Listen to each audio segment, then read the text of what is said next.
Assalamualaikum warahmatullahi wabarakatuh. Salam sejahtera bagi kita semua. Selamat malam. Saya Inyoman Gede Ngurah Oka Krisna Dipayana dari kelas 3E D4 Manajemen Pemasaran, nomor absen 15.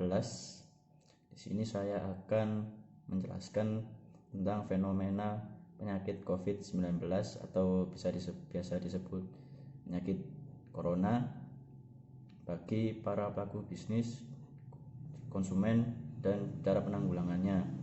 Di sini saya bertujuan membuat video ini untuk memenuhi nilai ujian tengah semester mata kuliah e-commerce yang diajarkan oleh dosen pengampu, yaitu Bapak Mustafa Hadi. Untuk selanjutnya saya akan membahas tentang penyebab asal mula COVID-19 ini dan dari mana asalnya.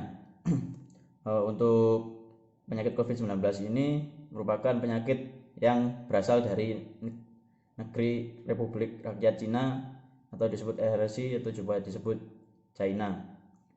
Untuk kita ketahui, China sendiri merupakan negara dengan jumlah penduduk terbesar di dunia serta merupakan sebuah negara yang perekonomiannya lumayan sangat-sangat dikenal oleh dunia.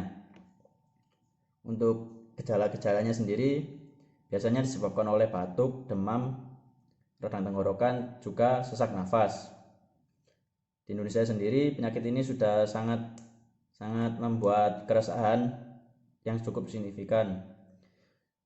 Dari pengamatan medis, penyakit COVID-19 ini biasanya menyerang para manusia yang berumur 60 tahun ke atas, karena pada umur 60 tahun ke atas ini manusia tersebut memiliki daya tahan tubuh yang lemah atau disebut juga imun. Imun atau daya tahan tersebut itu lemah karena terjadi oleh pola makan dan gaya hidup yang tidak sehat.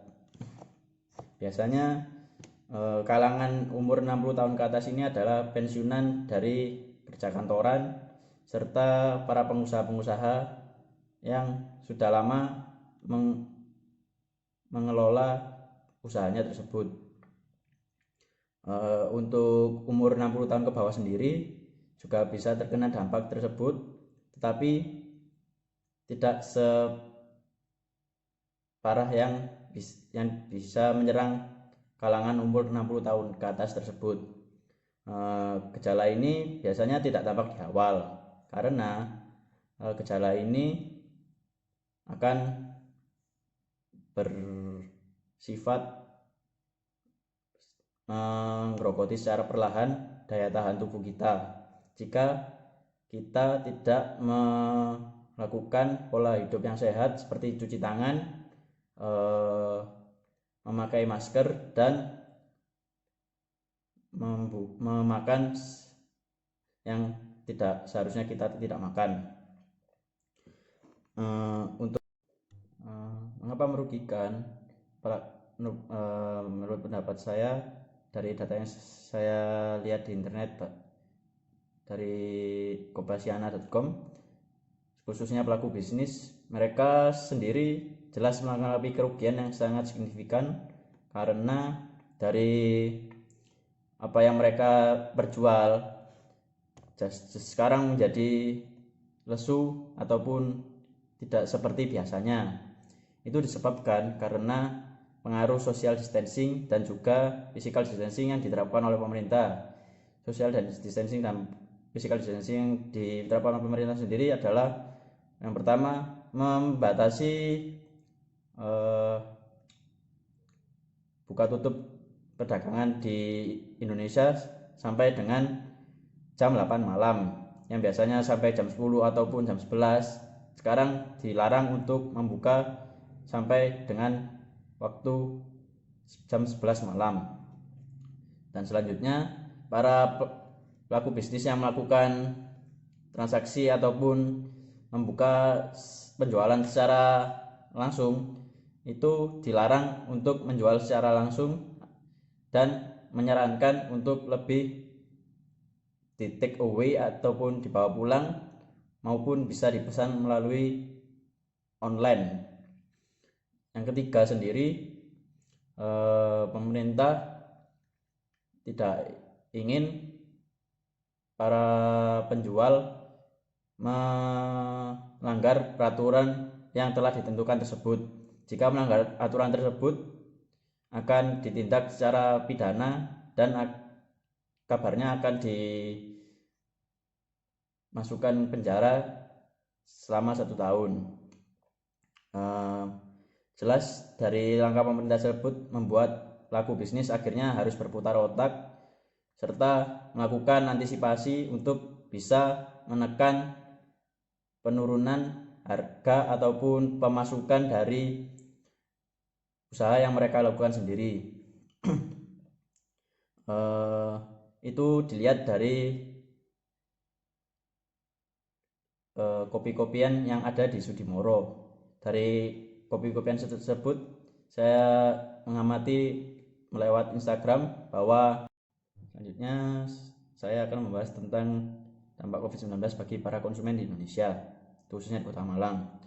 Untuk dampak COVID-19 bagi para konsumen di Indonesia, menurut saya jelas juga rugi karena mereka tidak bisa secara langsung membeli barang yang mereka inginkan, serta harga-harga bahan pokok seperti beras, minyak, daging, dan telur yang harganya melonjak tinggi 2 kali lipat dari harga normal.